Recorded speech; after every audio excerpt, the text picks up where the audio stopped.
Member of Sherwood Park. Thank you, Mr. Speaker. This past week, we have heard stories of Fort McMurrayans losing their homes and belongings as they evacuated the area. This is devastating, Mr. Speaker, and Albertans have acted generously to show support for affected Albertans. My constituents are also concerned about the support our government is providing for less visible consequences, such as the impact and hazards the fires will have on the environment. Fort McMurrayans need to be able to safely return home.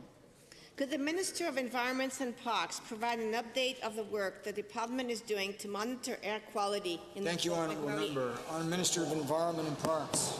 Well, thank you for the question. I'm pleased to update the House on the matters of air quality in the Wood Buffalo region. There have been severe air quality warnings in the Fort McMurray region due to the ongoing fires. There are 5 mobile air quality monitoring units that have been installed in addition to the stationary monitoring units that are already in the area. Amera, under the guidance of Environment and Parks and in partnership with Canadian Forces, have installed 3 mobile units. The Wood Buffalo Environmental Association has provided an additional 2 mobile units. Additional air monitoring needs will be evaluated and assessed to determine priority resources. We'll begin the soil monitoring in the region once it is safe to have staff do so. Thank you, Honourable Minister. Third supplemental. Thank you, Mr. Speaker, and to the Minister for the information. Could the Minister provide an update on any additional monitoring or support for the region? Minister. Well, thank you, Mr. Speaker. I'm pleased to have the opportunity to update the House on the other matters that we are working on. We're working with the Fort McMurray First Nation to install an air monitoring unit.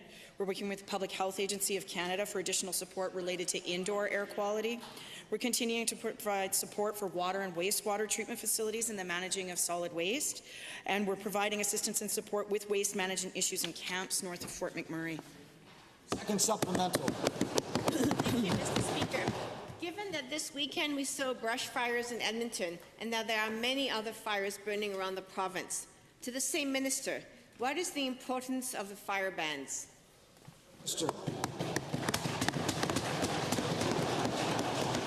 Thank you, Mr. Speaker. You know, no one wants to be that person who is responsible, however inadvertently or accidentally, for another fire that might divert resources away from the priority areas in our province. And so I would like to reiterate that the ban applies to all open fires in Alberta's forest-protected areas, counties, MDs, and special areas such as provincial parks and recreation areas, that is to say Crown land.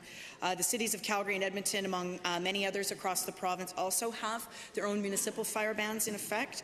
It is really crucial at this point, Mr. Speaker, that all Albertans respect those fire bans so that we can protect the safety of our communities. Thank you, Honourable